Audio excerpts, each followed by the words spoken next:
Haleluya. Selamat pagi saudara-saudara. Mari sama-sama kita renungkan firman Tuhan. Firman yang menjadi kekuatan hidup kita untuk terus melangkah maju bersama dengan Tuhan. Haleluya. Kita melanjutkan firman Tuhan tentang seputar Paskah, kematian, kebangkitan, sampai kenaikan Yesus Kristus ke dalam sorga. Kisah tentang menjelang kenaikan Yesus Kristus ke dalam sorga. Apa yang sudah kita baca kemarin dalam kitab Injil Matius pasal yang ke-28 ayat yang ke-17, firman Tuhan berkata, ketika melihat dia, mereka menyembahnya, tetapi beberapa orang ragu-ragu. Yesus mendekati mereka dan berkata, kepadaku telah diberikan segala kuasa di sorga dan di bumi. Karena itu pergilah, jadikanlah semua bangsa muridku.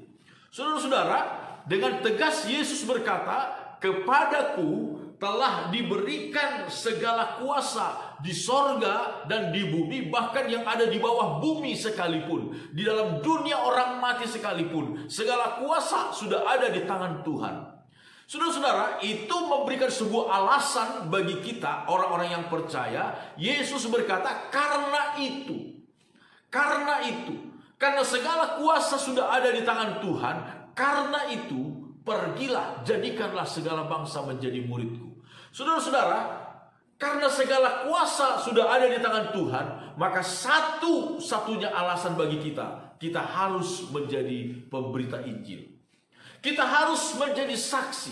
Saudara-saudara, di dalam kitab-kitab Injil yang lain, dalam kitab Injil Markus pasal yang ke-16, kita melihat apa yang dikatakan oleh firman Tuhan dalam kitab Injil Markus pasal 16. Perintah Yesus, perintah yang sama dengan versi yang sedikit berbeda ditulis oleh Markus. Pasal 16 ayat yang ke-16, firman Tuhan berkata, lalu Yesus berkata kepada mereka, pergilah ke seluruh dunia, beritakanlah Injil kepada segala makhluk, kepada semua orang. Siapa yang percaya dan dibaptis akan diselamatkan, tetapi siapa yang tidak percaya akan dihukum. Tanda-tanda ini akan menyertai orang-orang yang percaya. Mereka akan mengusir setan-setan demi namaku. Mereka akan berbicara dalam bahasa-bahasa yang baru bagi mereka. Mereka akan memegang ular, dan sekalipun mereka minum racun maut, mereka tidak akan mendapat celaka. Mereka akan meletakkan tangannya atas orang sakit, dan orang itu akan sembuh. Saudara-saudara, firman Tuhan, Yesus memberikan jaminan penyertaannya ketika kita bersaksi, ketika kita menjadi pemberita Injil. Di dalam Injil Lukas pasal yang ke-24, Yesus berkata demikian, saudara-saudara.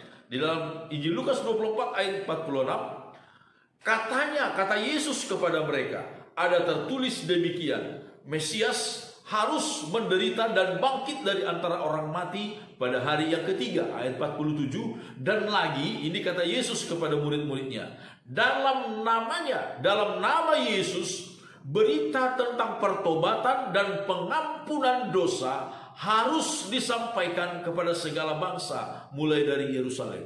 Berita tentang pengampunan dosa, berita tentang pertobatan harus disampaikan. Saudara-saudara, siapa yang akan menyampaikan? Saya dan saudara. Kita sebagai anak-anak Tuhan, kita sebagai murid-murid Tuhan. Ini perintah harus disampaikan. Yesus dengan tegas berkata, segala kuasa di sorga, di bumi, di bawah bumi ada di tangannya. Itu sebabnya tidak ada alasan bagi kita untuk tidak bersaksi. Bersaksi bukan hanya melalui ucapan, tapi melalui perbuatan kita, saudara-saudara. Melalui perbuatan-perbuatan baik kita. Tetapi juga hanya perbuatan baik yang kita lakukan tanpa melalui sebuah ucapan, itu juga tidak mungkin. Jadi dua-duanya harus seiring sejalan. Melalui perbuatan maupun melalui perkataan kita, ucapan-ucapan kita, yang membuat orang, mengajak orang untuk datang kepada Tuhan, saudara-saudara. Saudara, hari-hari ini tidak ada solusi untuk manusia. Hanya Yesus. Hanya Yesus. Tidak ada jalan keluar untuk persoalan manusia. Hanya kuasa Tuhan. Beritakan nama Tuhan, beritakan kuasa Tuhan.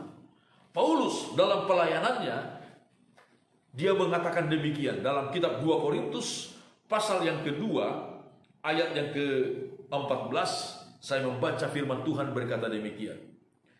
Tetapi syukur bagi Allah yang dalam Kristus selalu membawa kami di jalan kemenangannya.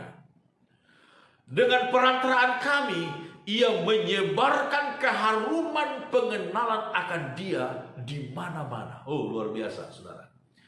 Paulus dengan tegas berkata, syukur kepada Allah.